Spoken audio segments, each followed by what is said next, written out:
Hello दोस्तों, मैं उदय कुमार ठाकुर आप सभी को मैथ्स वाई के ठाकुर में स्वागत करते हैं। कैसे हैं आप लोग? आशा करते हैं ठीक ही होंगे, मज़े में होंगे, शानदार होंगे, जानदार होंगे। तो दोस्तों, आज से हम लोग जो है एक नए सीरीज का स्टार्ट कर रहे हैं।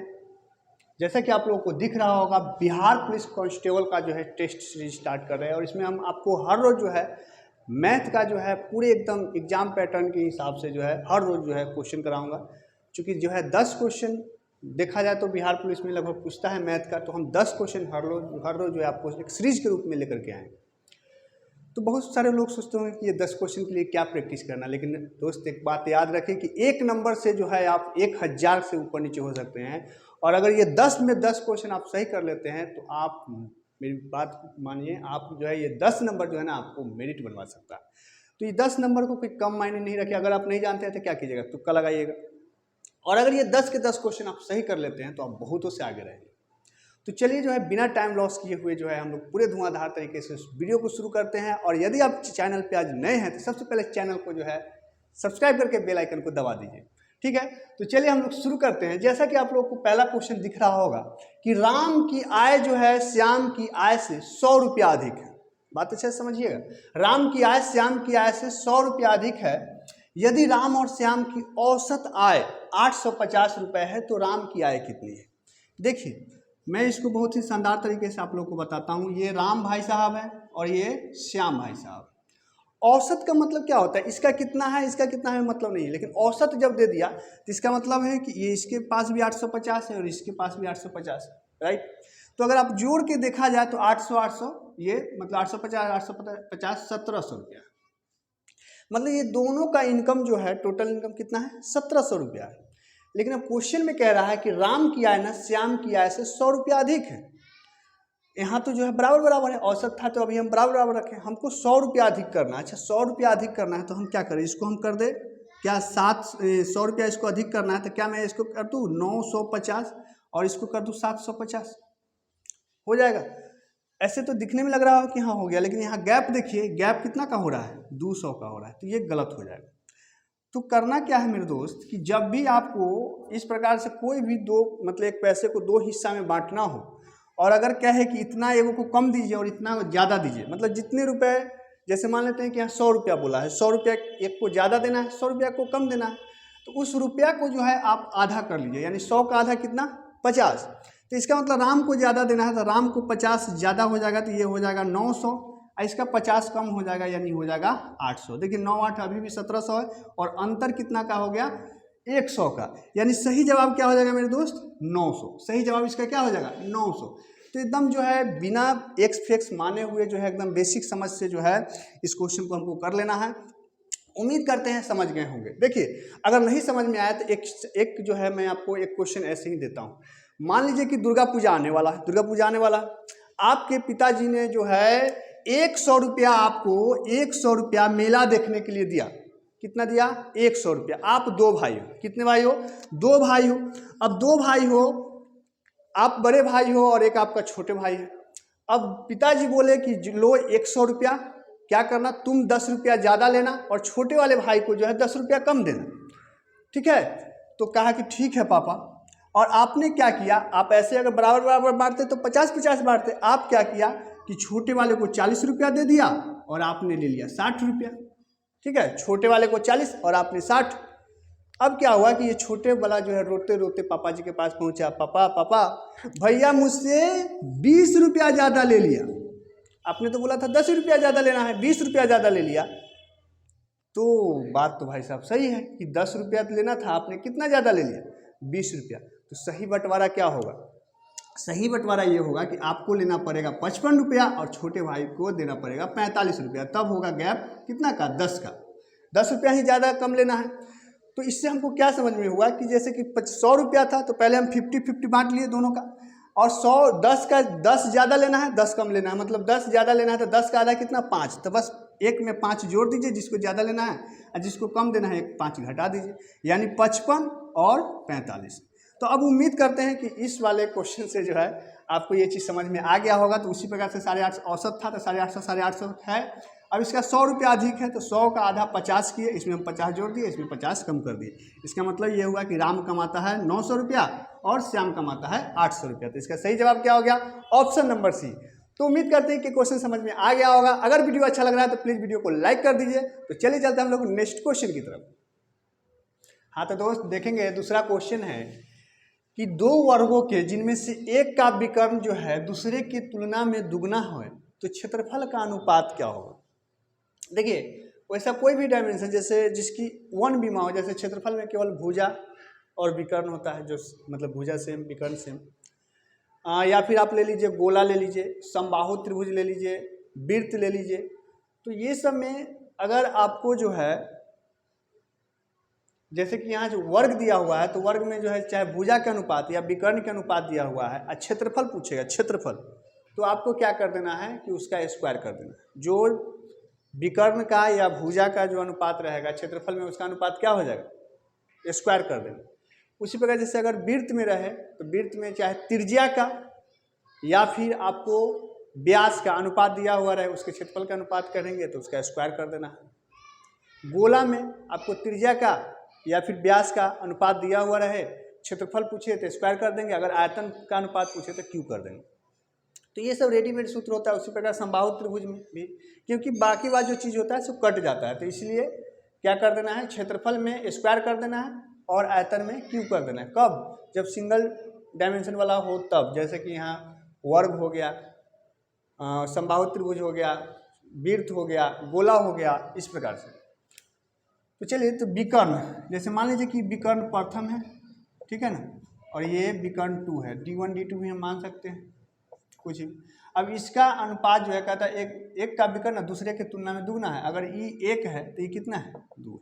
यानी विकर्णों का अनुपात अगर 2:1 है तो अभी हमने क्या पूछा? क्षेत्रफल पूछा है। क्षेत्रफल में हमने क्या बताया कि क्षेत्रफल में कुछ नहीं करना, स्क्वायर कर देना है। तो 2 का स्क्वायर कर देंगे, अनुपात 1 का स्क्वायर कर देंगे। 2 का स्क्वायर होता है 4, 1 का अनुपात 1। यानी इस क्वेश्चन का बिल्कुल सही जवाब हो जाएगा 4:1, जो कि है ऑप्शन नंबर सी। तो उम्मीद करते हैं कि समझ में आ गया होगा, ठीक है ना। उसी प्रकार से जो है से गोला में अगर आपसे व्यास पूछे, व्यास या त्रिज्या का अनुपात दे दे, क्षेत्रफल पूछे तो स्क्वायर कर देना है, आयतन पूछे तो क्यू कर देना है। वृत्त में भी उसी प्रकार व्यास या त्रिज्या का अनुपात दे दे, क्षेत्रफल का अनुपात पूछे तो स्क्वायर कर देना है। क्षेत्रफल में हमेशा स्क्वायर, ठीक है। तो उम्मीद करते हैं समझ में आ गया होगा। चलिए चलते हैं नेक्स्ट क्वेश्चन की तरफ। हाँ तो दोस्त देखेंगे, तीसरा क्वेश्चन है कि एक बॉक्स में 1 रुपया 50 पैसे और 25 पैसे के सिक्के हैं। बहुत ध्यान से देखिए, सिक्के वाला अक्सर प्रश्न पूछता ही है। सिक्कों की कुल संख्या 378 रुपया है। बिहार पुलिस का ये फेवरेट क्वेश्चन है, ठीक है ना। यदि सिक्कों के मूल्यों का अनुपात 13:11:7 है तो 25 पैसों की सिक्कों की संख्या क्या है? देखिए, सिक्का के मूल्य 1 रुपया है और ये 50 पैसा है और ये 25 पैसा है, ठीक है। मूल्य का अनुपात जो है, मूल्य का, थोड़ा सा पीछे से लिखता हूं मैं, मूल्य का अनुपात जो है कितना दिया हुआ है? मूल्य का अनुपात दिया हुआ है 13:11:7, 13:11:7। अब बताइए कि 1 रुपया का सिक्का जो है अगर 13 रुपया है तो क्या गो सिक्का हो? तो सिक्का का अनुपात जो है कितना हो जाएगा? चूंकि 1 रुपया का सिक्का है और 13 रुपया, तो 13 रुपया में क्या गो 1 रुपया का सिक्का होगा? तो 13 × 1 यानी 13 गो होगा। अब 11 रुपया है और 50 पैसा का सिक्का है तो 1 रुपया में 2 गो 50 पैसा होता है, तो 11 रुपया है तो इसका मतलब है कि सिक्का क्या गो हो जाएगा? तो 11 × 2। उसी प्रकार 1 रुपया में 4 गो 25 पैसा होगा, 25 चौके 100 है ना। तो 7 रुपया के अगर 25 पैसा का सिक्का है यानी कि 7 × 4, ठीक है ना। 7 रुपया का है तो 7 × 4। तो यहाँ सिक्का का अनुपात जो हो जाएगा 13:11 दूना 22, 22 चौके 28। ये हो गया आपको सिक्का का अनुपात। समझ में आया? देखिए, 13 रुपया के है सिक्का, 1 रुपया वाला, तो 13 गो होगा। 11 रुपया का सिक्का है 50 पैसा का, तो 22 गो, 11 दूना 22। और 7 रुपया का सिक्का है 25 पैसा का, तो ये 7×28 गो। ये बहुत ही सिंपल बात है, समझते होंगे।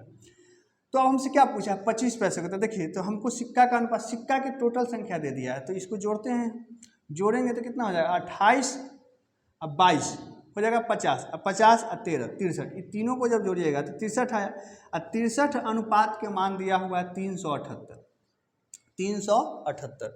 तो क्या कितना से लग जाएगा, ये कटेगा 6 पचे 30 है ना, और 6 36, 3 6 18, हाँ कट रहा है, ठीक है ना, 6 से ये कट रहा है, 6 18 हाथ से ले 6 36 37, यानी एक अनुपात के मान आ गया आपको 6, एक अनुपात के मान आ गया 6। तो क्या पूछा है कि 25 पैसों के सिक्कों की संख्या क्या है, 25 पैसों के, तो 25 पैसा वाला लास्ट है, सिक्कों की संख्या का अनुपात 25 पैसा वाला कितना है 28। तो जब एक अनुपात के मान 6 है तो 28 अनुपात के मान कितना हो जाएगा, तो 6 गुने 28, 8 6 48 के 8 हासिल 3, 6 2 12, 8 6 48 के 8 हासिल 4, 6 2 12 4 16। तो 168 जो है इस क्वेश्चन का बिल्कुल सही जवाब हो जाएगा, जो कि है ऑप्शन नंबर ए। तो उम्मीद करते हैं कि समझ में आ गया होगा। अगर समझ में आ रहा है तो प्लीज़ वीडियो को लाइक कर दीजिए, इसे एक ग्रुप में शेयर कर दीजिए। चलिए चलते हैं नेक्स्ट क्वेश्चन की तरफ। हाँ तो दोस्त देखेंगे अगला क्वेश्चन चौथा कहता है कि एक दुकानदार को 630 रुपये में एक कोट बेचने पर जो है 5% का लाभ होता है, तो कोट का जो है लागत मूल्य क्या होगा। देखिए ये बहुत ही सिंपल क्वेश्चन है, मतलब बहुत ही इजी सा क्वेश्चन है। देखिए अगर आप इसको फार्मूला पे बनाना चाहिएगा तो जब आपको विक्रय मूल्य दिया हुआ रहे और लाभ और हानि दिया हुआ रहे, क्रय मूल्य पूछे, तो क्रय मूल्य का फार्मूला हो जाता है, क्रय मूल्य निकालने का क्रय मूल्य बराबर हो जाता है विक्रय मूल्य अगुने 100 अब बटा में 100 प्लस माइनस प्रॉफिट या लॉस। जब विक्रय मूल्य के साथ गुना करेंगे तो ये नीचे होता है, ठीक है। प्रॉफिट रहेगा तो प्लस लेंगे और लॉस रहेगा तो माइनस लेंगे। तो यहाँ विक्रय मूल्य दिया हुआ है 630 अगुने 100 अब बटा लाभ हो रहा है 5% का लाभ, तो जोड़ेंगे तो 100 में 5 जब जोड़िएगा तो 105। अब इसको काटना है तो देखिए 100 हाँ ये अगर इससे 6 से देखिए काटेगा तो 100 में 6 से गुना होगा तो 600 हो जाएगा, 5 में 5 36, यानी 6 से कट जाएगा, ठीक है ना। 6 से गुना कीजिए तो कट जाएगा, 6 में 100 से गुना होगा तो ये कितना हो जाएगा 600। तो 600 इस क्वेश्चन का बिल्कुल सही जवाब हो जाएगा, जो कि ऑप्शन नंबर सी। लेकिन अब आपको फार्मूला याद नहीं रहा, तो फार्मूला अगर याद नहीं रहा तो देखिए कितना सिंपल सी समान बात है। आप 630 रुपये में बेच रहे हैं तो 5% का लाभ हो रहा है, यानी कि परसेंट में अगर बात करें तो कोई भी चीज़ अपने आप में 100% होता है। 5% का लाभ लेके बेच रहे हैं, यानी उसको कितना परसेंट पे बेच रहे हैं, तो 105% पे। तो यही 105% के ही तो मान है कितना 630 रुपये। तो लागत मूल्य यानी 100% की मान पूछ रहा है, तो 100% कितना हो जाएगा 630 बटा 105 गुने 100, यही ना हो जाएगा। 1% का मान इतना बटा इतना होगा तो 100% का 100 से गुना करेंगे, ठीक है। सबसे पहले तो देखो 105% का मान 630 है, तो 100% इससे कम ही होगा, 630 से तो कम ही होगा। तो नहीं बनाने आता है, अगर आप थोड़ा सा भी कॉन्सेप्ट जानते हो तो 725 होगा नहीं, 700 होगा नहीं और 650 होगा नहीं, बस ऑप्शन एक एकदम 1 सेकंड में मार के निकल जाने वाला था। इसको जब काटोगे 6 से कटा तो कितना हो जाएगा 6 से इस क्वेश्चन का बिल्कुल सही जवाब हो जाएगा।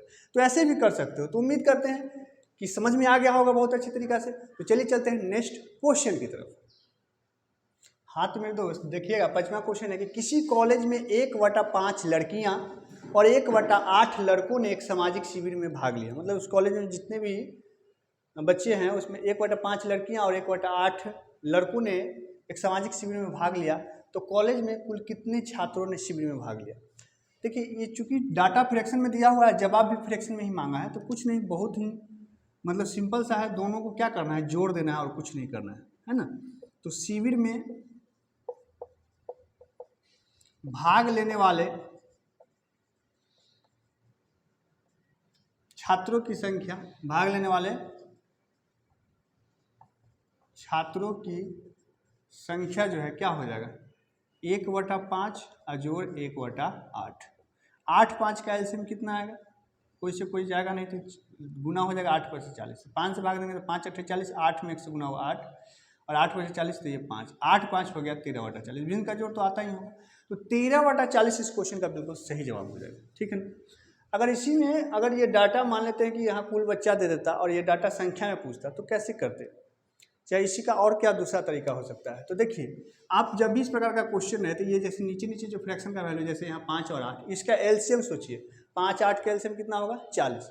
अब कुल बच्चा को जो है आपको कुल छात्र जो है कुल छात्र आपको मान लेना है कितना कुल छात्र आपको मान लेना है 40, ठीक है। अब 40 का 1/5, तो 40 का 1/5 कितना हो जाएगा, 5 8 40 यानी 8 गो, तो 8 गो लड़की ने भाग लिया। और फिर 40 का 1/8, 1/8 मतलब कि 40 में जब 1/8 से आप गुना करेंगे तो 8 5 40, 5 गो लड़का ने भाग लिया, तो कुल भाग कितना लिया, 8 5 13। तो 40 बच्चा में अगर 13 बच्चा भाग लिया है तो वही पूछ रहा है फ्रैक्शन में ही कि छात्रों में शिविर में भाग लेने वाले छात्रों की संख्या कितना है, तो 13 को भाग लिया है, कितना छात्र, 40 छात्र, तो 13/40 जो इस क्वेश्चन का सही जवाब हो जाएगा। तो ऐसे तो ये बहुत ही सिंपल था, कुछ नहीं करना था, दोनों को जोड़ देना था, जोड़ दिए। तो उम्मीद करते हैं कि समझ में आ गया होगा। चलिए चलते हैं नेक्स्ट क्वेश्चन की तरफ। हाँ तो दोस्तों देखिए अगला क्वेश्चन है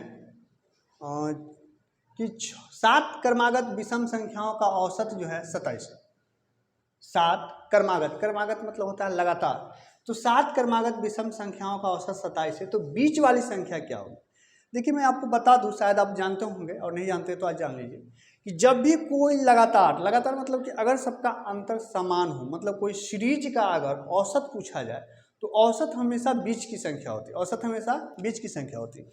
जैसे मान लीजिए कि एक सीरीज लेते हैं 5 10 15, ये एक सीरीज है, इसके हर टर्म में गैप देखिए 5 का ही, हर टर्म में गैप कितना है 5 का। अगर इसका औसत हमसे कोई पूछेगा तो क्या करेंगे, जोड़ेंगे। औसत तो ये नहीं होता है कि सभी संख्याओं का योगफल बटा में कुल संख्या। तो ये जैसे कि 15 10 25 5 30 आया, अब 3 गो संख्या है तो 3 से भाग दीजिए, 3 के 30 10, तो 10 क्या आया, बीच वाली संख्या है। तो यही समझा रहा हूँ कि जब भी कोई लगातार मतलब लगातार जो है कॉन्टिन्यूटी क्रमागत जिसको बोलते हैं, चाहे अंतर किसी का भी हो, 2 का हो, 4 का हो, 10 का हो, 20 का भी हो, तो इसी संख्या का अगर औसत पूछे तो औसत हमेशा बीच की संख्या होती है। तो यहाँ क्रमागत विषम संख्या जानते हैं कि हर एक संख्या के बाद आता है एक एक गैप करके, तो विषम संख्या का औसत पूछा, औसत दिया हुआ 27, क्या वो संख्या 7 गो, 1 2 3 4 5 6 7, ठीक है। हमने क्या बताया कि क्रमागत रूप से चाहे अंतर किसी का भी हो, 2 का हो, 4 का हो, 10 का, अभी देखें ना यहाँ 5 का अंतर था, क्रमागत है। ध्यान रखिएगा कि लगातार रहे तभी ये काम करेगा। अब जैसे 5 रहे, 10 15 रहे और फिर यहाँ 14 हो जाए तो तब ये काम नहीं करेगा, ठीक है ना। मतलब एक लगातार कंटिन्यूटी रूप से जो है एक पैटर्न जिसको सीरीज बोलते हैं, एक सीरीज में संख्या रहे ना तो उसका औसत पूछे तो औसत हमेशा बीच वाली संख्या होती है। तो 1 2 3 इधर, 1 2 3 इधर, औसत हमेशा किसका होगा, बीच का संख्या, यानी यहाँ 27 हो गया। तो हमसे बीच का ही संख्या पूछा था, बीच में तो यही 27 हो गया, आंसर हो गया। अब इसी क्वेश्चन में पूछता, इसी क्वेश्चन में क्या पूछ सकता था और परीक्षा में कि सबसे छोटी संख्या बताइए। तो देखिए कि कैसी संख्या का सीरीज मतलब चला विषम का था, 27 से पहले कौन होगा 25, 25 से पहले 23 और 23 से पहले 21। तो अगर सबसे छोटी संख्या पूछता तो हमारा जवाब क्या होता 21। इसमें सबसे बड़ी संख्या पूछता तो देखिए 27 से बड़ी क्या होता 29, 29 से बड़ी 31, 31 से बड़ी 33। अगर सबसे बड़ी संख्या पूछता तो उसका जवाब होता 33। तो उम्मीद करते हैं कि ये सारी बात समझ में आ गया होगा। तो चलिए चलते हैं नेक्स्ट क्वेश्चन की तरफ। अगर वीडियो अच्छा लग रहा है तो प्लीज़ वीडियो को लाइक कीजिए, शेयर कीजिए। तो चलिए चलते हैं नेक्स्ट क्वेश्चन की तरफ। हाँ तो दोस्त देखेंगे अगला क्वेश्चन है कि समांतर दिशाओं में 2 रेलगाड़ी क्रमशः 42 तथा 50 किलोमीटर प्रति घंटा की चाल से गतिशील है, तो कितने समय बाद उनके बीच की दूरी 72 किलोमीटर हो जाएगी। समय पूछा है तो आप लोग जानते होंगे कि समय बराबर क्या होता है, दूरी बटा चाल। अब देखिए मेरे दोस्त, दूरी दिया हुआ है आपको 72 किलोमीटर, और चाल जो है, अब चाल यहाँ 2 है। तो देखिए एक चीज़ ध्यान रखिए, समांतर दिशा मतलब समान दिशा में, तो जब समान दिशा में कोई ट्रेन चलता है ना तो एगो का स्पीड ज़्यादा है, वो कम है, स्पीड वाला ज़्यादा आगे भागते जाएगा, ये थोड़ा पीछे पीछे रहेगा। तो जब एक ही दिशा में कहे, एक ही दिशा में, तो चाल को घटाइएगा, चालों का अंतर होता है। और जब विपरीत दिशा में कहे, मतलब एगो इधर से जा रहा है, एगो उधर से आ रहा है, तो चाल को जोड़ देंगे, ठीक है। तो यहाँ जो एक ही दिशा में जा रहा है, समान दिशा में, तो हमारा चालों का अंतर हो जाएगा। तो 50 - 42 करेंगे, 50 - 42 ये हो जाएगा 72, ठीक है ना, किलोमीटर प्रति घंटा। तो ये हो जाएगा 72 और नीचे ये 8 किलोमीटर प्रति घंटा, इसे ही खत्म हो गया, 8 9 72। तो कुल मिलाकर कितना आ गया 9 घंटा। 9 घंटा इस क्वेश्चन का बिल्कुल सही जवाब हो जाएगा, जो कि ऑप्शन नंबर बी। तो चलिए चलते हैं नेक्स्ट क्वेश्चन की तरफ। हाँ तो दोस्त देखिए अगला क्वेश्चन है कि यदि x + y + z = 19 है और x² + y² + z² बराबर 133 है, और एक और कंडीशन दिया है कि x × z बराबर y² है, तो z और x के बीच में अंतर क्या है। देखिए बहुत ही मज़ेदार क्वेश्चन है। इस टाइप के अलजेब्रा का क्वेश्चन को सॉल्व करने से अच्छा है कि अगर आपके दिमाग में वैल्यू टाइप्स आ जाए मतलब वैल्यू अगर सेटिस्फाइड कर जाए तो उससे आप जल्दी कर लेंगे। देखिए एक यहाँ जो दो कंडीशन दिया है कि x + y + z 19 होना चाहिए और x और z का गुणनफल y के स्क्वायर होना चाहिए। तो अगर देखिए यहाँ पर हम 4, 6 और 9 रख दें, क्योंकि ये विषम संख्या है तो इससे हम समझ गए कि एगो विषम संख्या होगा तो दूगो सम संख्या होगा, ठीक है ना। तो यहाँ पर देखिए या फिर तीनों भी विषम संख्या हो सकता है। तो यहाँ पे देखिए 9 चक 36, 36 6 का स्क्वायर है, बिल्कुल सही है, कंडीशन फुलफिल कर रहा है। तो ये जो है 6 4 10 10 9 19 भी हो रहा है, यानी ये मान जो है इसको सेटिस्फाइड करा रहा है। तो हमसे क्या पूछा है, तो जेड और एक्स के बीच का अंतर बताइए। जेड और एक्स, 9 और 4 का अंतर कितना हो जाएगा 5, 9 और 4 का अंतर कितना हो जाएगा 5। तो उम्मीद करते हैं कि क्वेश्चन समझ में आ गया होगा। चलिए चलते हैं नेक्स्ट क्वेश्चन की तरफ। हाँ तो दोस्त देखिए अगला क्वेश्चन है कि यदि कोई व्यक्ति 40 किलोमीटर की गति से यात्रा करता है तो वह कुछ दूरी 6 घंटों में तय कर लेता है। 40 की स्पीड से कितना समय में तय करता है 6 घंटा में। यदि उसे वही दूरी अगर 4 घंटे में तय करना हो तो उसकी गति कितनी होनी चाहिए। उसकी गति कितनी होनी चाहिए, बहुत ही सिंपल। तो हमसे गति पूछा है यानी चाल पूछा है, तो चाल बराबर कितना होता है, तो दूरी बटा समय। लेकिन भैया दूरी भी तो नहीं दिया हुआ है, तो दूरी निकाल लेंगे। देखिए दूरी बराबर क्या होता है, तो दूरी बराबर होता है चाल गुने समय। होता है कि नहीं होता है, आप बोलेंगे यस सर। तो चाल गुने समय, देखिए 40 की स्पीड है, 40 का चाल है, समय 6 घंटा लगता है यानी 40 गुने 6, तो 6 चक 24। तो 24 किलोमीटर जो है, सॉरी 240 किलोमीटर जो है दूरी हो गया। तो बस अब यहाँ रख दीजिए 240 किलोमीटर की दूरी है और क्या घंटा में तय करना है आपको, 4 घंटा में। तो 4 छके 24, यानी कि इसका सही जवाब क्या हो जाएगा मेरे दोस्त, 60 किलोमीटर प्रति घंटा। यानी स्पीड अब क्या हो जाएगी 60 किलोमीटर प्रति घंटा, यानी कि ऑप्शन नंबर बी।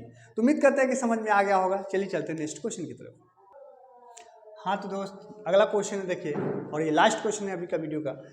तो कहता है कि कोई राशि जो है 12.1 यानी 12.5% की वार्षिक साधारण ब्याज पर दुगनी हो जाती है, तो उस राशि के लिए जो है कितना समय लगेगा। उस राशि के लिए मतलब कितना समय लगेगा। देखिए बहुत ही प्यारा क्वेश्चन है। जब साधारण ब्याज पर इस टाइप का क्वेश्चन है, इसमें अगर समय दिया हुआ रहेगा तो दर पूछेगा, और दर दिया हुआ रहेगा तो समय पूछेगा। यहाँ दर दिया हुआ है रेट, तो समय पूछ लिया। तो क्या करना है कि जो गुना गुनी रहे n गुना, तो उस n-1 अब बटा आपको r% करना है, ठीक है ना, बटा r%, राइट। और अगर आपसे समय दिया हुआ रहता और दर पूछता तो दर बराबर हो जाता n-1 और नीचे क्या t, नीचे क्या t गुने 100 ये। तो चलिए यहाँ हमको जो है ये पूछा n-1 यानी दुगना कह रहा है, तो 2 और -1 करेंगे। और रेट कितना है 12.5%, 12 × 24 से 25, 25 बटा 2, अब प्रतिशत है तो इसके बदला में 100, ठीक है। तो ये 2 में से गया तो 1 हो गया, और ये 25 चौके 100, तो 1 और बटा 4 गुना हो गया 8। तीसरा बटा जानते हैं कि ऊपर हो जाता है, तो क्या सही जवाब हो जाएगा 8 वर्ष। तो 8 वर्ष इस क्वेश्चन का बिल्कुल सही जवाब हो जाएगा, जो कि है ऑप्शन नंबर बी। अब इसी क्वेश्चन में मान लेते हैं कि ये रेट हमसे पूछ लेता और समय दिया हुआ रहता कि कितने प्रतिशत पर 8 वर्ष में कोई राशि दुगना हो जाएगा, 8 साल दिया हुआ रहता। तो यहाँ देखिए तो दुगना है तो 2 - 1 करेंगे तो 1, और नीचे कितना समय 8 साल दिया हुआ रहता, 1 बटा 8 और गुने 100 करना है। तो ये 8 से जब काटिएगा तो ये 25 चौके 100 और 2 चौके 8, 25 बटा 2, 25 बटा 2 का मतलब हुआ कि 12 गुना के 1 बटा 2%। तो इस प्रकार से जो है आप इस क्वेश्चन को कर सकते हैं। तो उम्मीद करते हैं कि सब क्वेश्चन समझ में आया होगा। वीडियो अच्छा लगा होगा तो वीडियो अच्छा लगा होगा तो प्लीज़ इसे लाइक कीजिएगा, एक ग्रुप में इसे कम से कम शेयर कर दीजिए, और कैसा लगा ये जरूर बताइए, अच्छा लगा बुरा लगा जो भी हो कमेंट बॉक्स आपका है, तो इसमें आप जरूर निश्चित रूप से बताइए। और यदि अभी तक आप चैनल को सब्सक्राइब नहीं किए होंगे और आज चैनल पर नए हैं तो सबसे पहले चैनल को सब्सक्राइब करके बेल आइकन को दबा लीजिए, जिससे कि हर रोज एक प्रैक्टिस सेट आपके यहाँ पहुँचते रहे और उसका नोटिफिकेशन सबसे पहले आप तक पहुँचे। ठीक है मेरे दोस्तों, मिलते हैं एक नए वीडियो में, तब तक के लिए जय हिंद।